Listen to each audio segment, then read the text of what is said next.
वाळकेवाडी आहे, त्यांना सुद्धा गुरुमाऊलींचा मंगल आशीर्वाद आहे.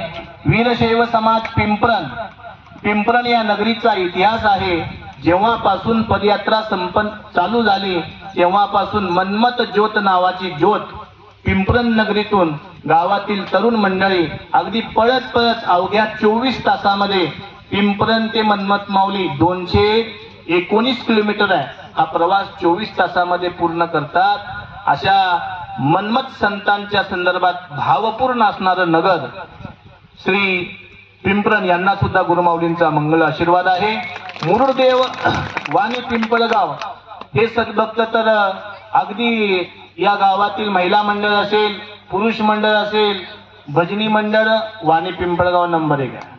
कीर्तनकार वाणी पिंपळगाव नंबर 1 आहे. वाळू उपसायला वाणी पिंपळगाव नंबर 1 आहे. म्हणजे सगळ्याच कामामध्ये नंबर 1 असणारं गाव आहे बरं काही. वाणी पिंपळगाव समस्त सद्भक्त मंडळ यांना सुद्धा मंगल आशीर्वाद आहे. आणि आमची तोडकरी यांची तर तोडच नाही हो. हा, राजा दिलीप महाभारतामध्ये होता. योगायोगानं यांचंही नाव काय आहे?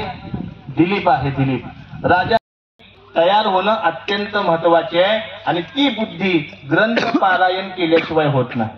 ती बुद्धी भजन केल्याशिवाय तयार होत नाही. ती बुद्धी टाळ वाजवल्याशिवाय तयार होत नाही. ती बुद्धी अन्नदान केल्याशिवाय तयार होत नाही. आणि म्हणून लोक अन्नदान करतात, भजन करतात. पण आमची पारायणाला एवढी आहे, बाकी सगळे झोपलेले. आणि म्हणून दिंडीला येत असताना पारायणाला नाही बसता आलं तर शिवपाठाला तरी बसावं. पारायण शिवपाठाला बसता नाही आलं तर कीर्तनाला तरी बसावं. एक जण म्हणला, महाराज मग अन्नदान खायला बसतोच क्या? हे तर घरी मिळत आहे. जे घरी मिळत नाही ते इथं मिळत आहे.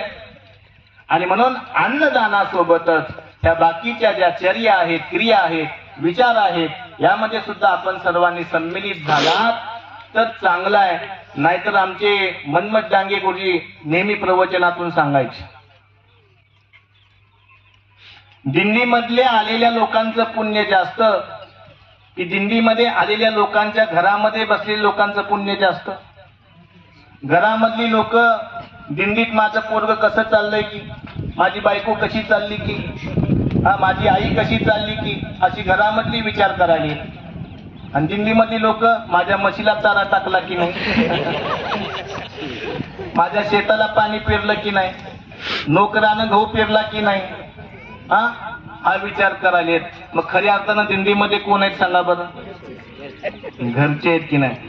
तसा परिणाम आपल्यावर काही होऊ नये याकरता आपण आपली बुद्धी जागृत करणं महत्वाचं आहे. आणि ती जागृत बुद्धी कशानं होते? संत संग ज्या लाधला तीही लोकी मान्य झाला. धन्य धन्य ती संगती देव अमर इच्छिती. अहो, या संगतीमध्ये यायला देवाला सुद्धा आवडतं, पण देवाला चान्स नाही. तुम्हाला चान्स भेटला. देव अमर इच्छिती. आणि आपण या ठिकाणी एवढ्या मोठ्या संख्येने येऊन मन्मथ माऊलींचा, गुरु माऊलींचा गजर करत आहात.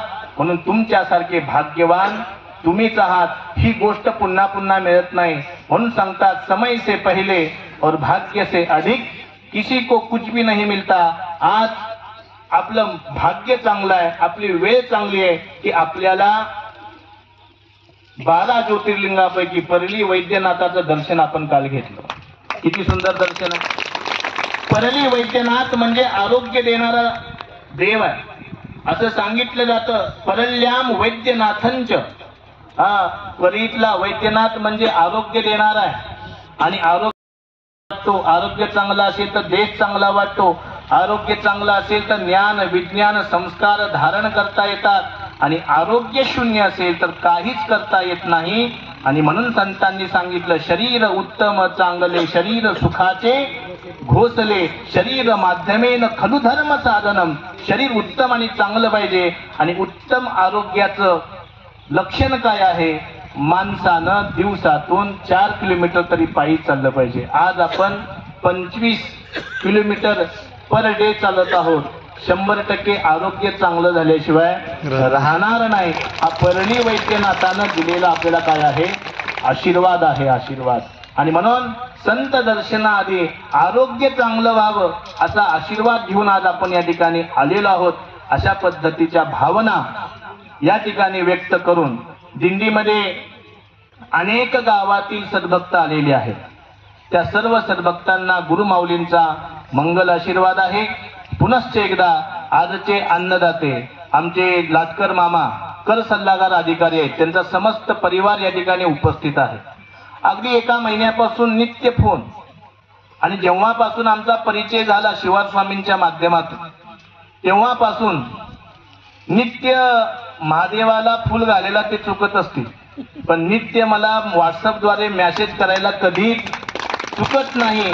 मठाधिपती झाल्यापासून पहिला भक्त असेल तुम्हाला रोज मेसेज करतो. रोज मेसेज, आरोग्याच्या बाबतीतले मेसेज असतील, धर्माच्या बाबतीतील मेसेज असतील, देश हिंदुत्ववादी झाला पाहिजे त्याकरता आपण काय केलं पाहिजे, त्याकरता तुम्ही प्रवचनातून काय बोललं पाहिजे, अशा विविध अंगानं परिपूर्ण असणारे मेसेज दररोज नित्य सकाळी 6:15 ते 6:30 आत मला आल्याशिवाय राहणार नाही. अशा व्यक्तिमत्वाचं अन्नदान आज या ठिकाणी संपन्न होतोय. आणि त्यांना सुद्धा त्यांच्या परिवाराला सुद्धा गुरुमाऊलींचा अनंत अनंत मंगल आशीर्वाद आहे. त्याचबरोबर आमचे वाळकेवाडी नगरीचे वीरशैव भजनी मंडळी वाळकेवाडी अत्यंत छोटं गाव आहे. प्रतिमा ठेवली होती आणि ती प्रतिमा घेऊन पालखी जात होती. आणि थंडीचे दिवस ती पालखी दिलीप राजाच्या नगरीमध्ये पोहोचली आणि कालिदास त्या पालखीच्या दर्शनासाठी गेले. आणि पालखी धरणारे काय म्हणाले? शीतम बाधती, शीतम बाधती, शीतम बाधती.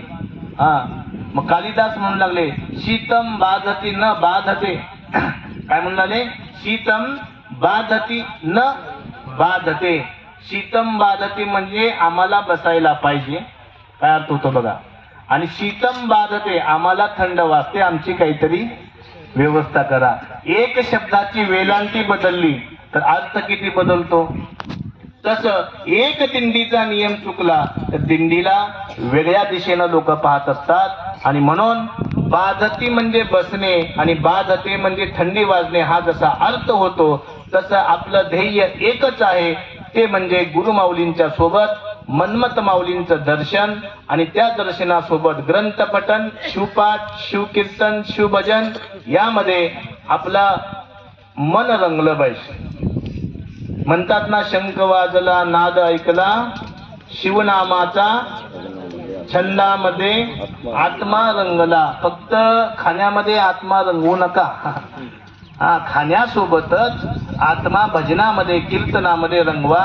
मग नाचू कीर्तनाच्या रंगी, ज्ञानदीप लावू जगी. अशा पद्धतीचे भाव तयार सगळ्यांच्या मनामध्ये व्हावेत. अशा पद्धतीच्या भावना या ठिकाणी व्यक्त करतो आणि माझ्या 2 शब्दांना याच ठिकाणी पूर्णविराम देतो. ओम शांती शांती शांती. दिगंबर शिवाचार्य महाराज की जय. सद्गुरु सांब शिवाचार्य महाराज की जय. संत शिरोमणी मन्मथ स्वामी महाराज की जय. जय मंगलम जय नमः पार्वती पदे शिवार महादेव.